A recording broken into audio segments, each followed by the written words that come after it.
então o livro que marcou. O livro que eu vou falar chama-se A Morgadinha dos Cardeais, escrito por um escritor português do século XIX, chamado Júlio Diniz.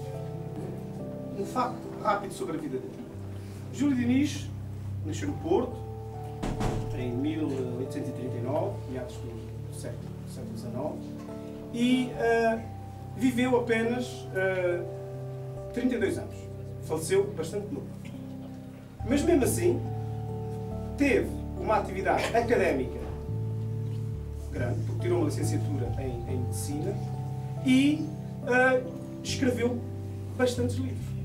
Ele, com 31 anos, tem uma obra literária que eu acho significativa.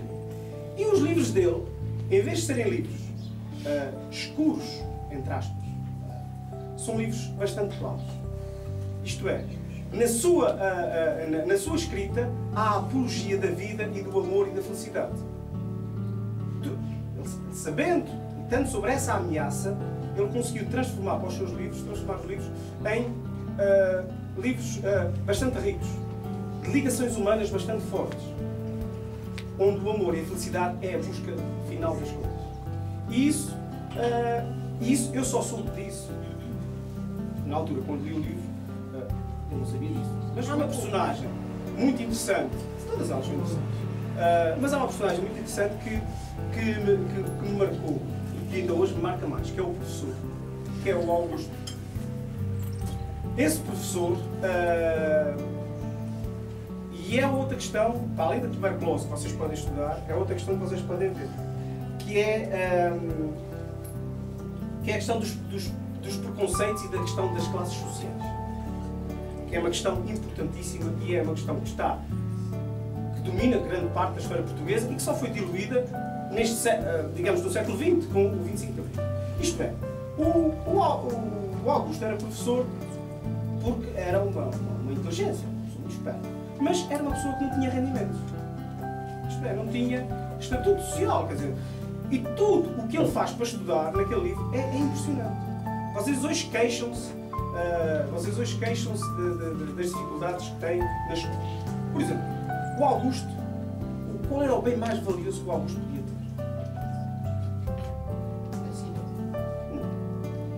Escola. Tinha a inteligência, mas havia outra coisa que ele era uma coisa rara, que ele procurava de uma forma, digamos, que era a coisa mais valiosa que ele tinha. E que em todos os buracos, todos os sítios, ele procurava encontrar. Os livros. Isso.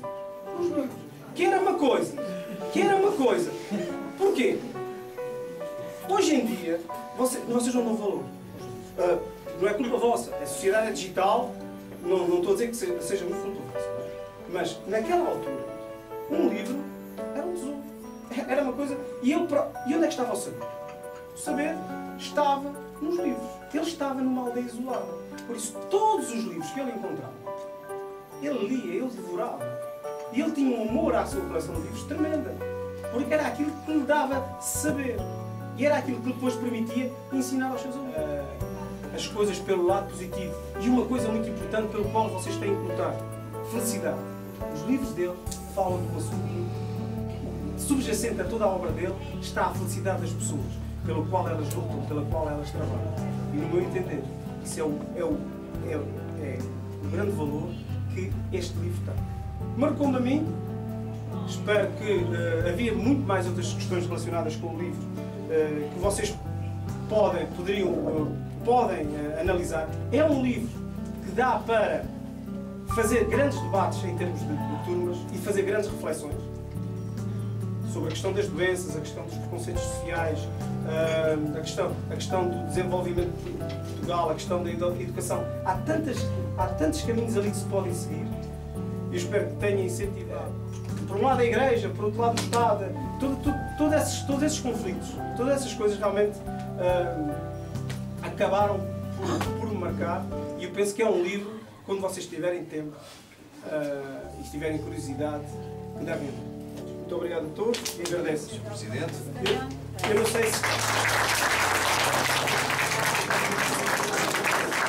Eu não sei se alguém quer... Nesta altura, desculpa, só Fred, nessa altura, no século XIX, como o professor Fred disse inicialmente, havia realmente uma corrente literária em que as pessoas faziam a apologia do campo. Então, o campo é que era bom, curava o corpo e a alma, daí lhes chegou a aparecer como um mal. A vida na cidade traz o tédio, traz os vícios, traz tanta coisa e tira-nos a alegria de vida. E essa alegria de vida, a jardinismo, essa que nós também, é reencontrada no campo. O contato próximo com as pessoas, como o Sr. Freire referiu, o contato próximo com a natureza, com a religião, mas de outra forma que não aquela que é vista na Morgadinha dos Canaviais. Ele é extremamente crítico à religião. O livro acho que para o século XIX, ele foi extremamente crítico com o clero e as pessoas que ele tomava. E porquê o Minho? Porque é que ele não fez aquilo, por exemplo, em Vila Nova de Gaia, que é ali ao perto do Porto, e que na altura seria provavelmente um vilarejo. Vila Nova de Gaia seria um vilarejo sem significado nenhum. Hoje não. Porquê o Minho? Porque é o que está mais longe de Lisboa. Está mais... O quê? Caso verídico. Se é um caso verídico, é esse caso. O quê? A Morgadinha? Não, eu acho que não. Não, mas não há escritor nenhum que não se deixe de inspirar naquilo que conhece da vida. Precisamente. E aqui o Sr. Dr. José Freire, há bocadinho, o nosso presidente aqui da escola, quem estava aqui a falar uma coisa muito importante. Falou que já estava cá há 16 anos no Arrifes e da evolução que os Arrifes tiveram. E eu também cheguei cá no mesmo tempo, há 16 anos. A gente nota claramente a diferença entre aquilo que era um meio muito rural, que não tinha os vícios da cidade, e hoje já verificamos aqui alguns dos vícios maus que as cidades têm. E o que acontece com este Henrique de Souselas, esta personagem principal da Morgadinha dos Canaviais, é que ele foge de Lisboa, ele sai de Lisboa, porque os vícios da cidade, o ambiente da cidade, não lhe trazia nem felicidade, nem um caminho para a vila dele. Não lhe trazia caminho nenhum. E ele vai encontrar esse caminho da felicidade no campo, onde os hábitos têm que ser diferentes, onde a forma de estar das pessoas é diferente, que as pessoas precisam de fazer alguma coisa para comer, não é como na cidade que nos chega tudo feito e a gente não se preocupa com nada relativamente ao fazer dessas coisas. E, portanto, só para ver, como há bocadinho dizia o nosso convidado, só para ver como nós temos, nos livros antigos, importância para os tempos novos, é fácil da gente perceber que até conseguimos estabelecer uma ponte entre um livro que foi escrito há 150 anos atrás, ou 160 anos atrás, ou mais, 170 anos atrás neste momento, e aquilo que é a nossa vida atual. Mas tínhamos ali uma menina que estava escrita, uma jovem. Da minha vida, foi outros filhos, mas... Quase que as mãos, a gente quando virava as folhas, ficava com um bocadinho... O papel era de tão má qualidade. Porque naquela altura, nós estamos a falar dos anos 80, não é? Anos 80. Portugal, nessa altura, passou também por uma crise muito grande. E o dinheiro não era muito, e as pessoas passavam por algumas dificuldades. E os livros também eram bem valiosos. Eu lembro-me de, por exemplo, eu para ler, a biblioteca da minha escola não tinha grandes livros. Sabem onde é que eu lia? Eu tinha que, de todas as semanas vinha uma carrinha da Gulbenkian, uma biblioteca itinerante, e eu ia lá, a essa biblioteca, às terças-feiras à tarde, das 4 às 5, havia uma fila de pessoas que vocês não imaginam, porque não havia livros. E você, na altura, nós estamos a falar do século XIX, que o livro era um bem valioso, mas no século XX para mim também era. E nós, era lá que eu conheci estas obras do Júlio Diniz, depois passei para outros, passei para eu li os clássicos portugueses do século XIX, eu li-os quase todos, se não todos, quer dizer, não sei se é capaz de alguns autores, por exemplo, o Almeida Garrett,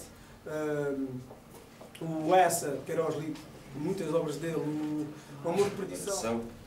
Agradecendo muito esta excepcional exposição do nosso Dr. José Freire, nosso Presidente do Conselho Executivo, que nos trouxe aqui também uma outra visão das pessoas que nós temos na escola e num sítio muito especial, que é o sítio dos livros aqui da nossa escola, a nossa biblioteca. E eu queria só acabar, em primeiro lugar, fazendo um desafio ao Dr. José Freire, que é o de, com certeza que a biblioteca não terá aqui a Morgadinha dos Canaviais, mas eu tenho a certeza que ele terá muito gosto em oferecer não a versão online, mas uma edição para nós termos aqui na biblioteca, a sublinhar este dia. Eu não sei se temos cá a Morgadinha dos Canaviais, mas se não tivermos, que fosse por aí. Segundo, dizer-vos que estes livros, este livro de que agora falamos, estará disponível no blog da nossa biblioteca, que é um blog que se chama bibliotecabia.blogspot.com. Está disponível na página da escola o seu acesso. E depois desta sessão nós teremos este livro na versão online para que quem tiver curiosidade possa ir ver o livro nos seus tempos livres. Finalmente, dizer-vos que nós podemos, como eu dizia no início, saber que o sábio lê livros, mas lê também a vida. Nenhum de nós vai ser sábio se ler só livros. Nenhum de nós vai viver bem a vida se viver só a vida sem ler. E o desafio que eu vos queria colocar é de, depois desta sessão, vocês, quando vos apetecer, têm aqui um sítio, às vezes 10 minutos, 15 minutos, e em vez de olharem se está a chover ou não, vocês podem olhar os vídeos. Está bem? E dito isto, agradecer mais uma vez ao Dr. José Freire e desejar-vos um bom dia de trabalho para todos. Muito obrigado.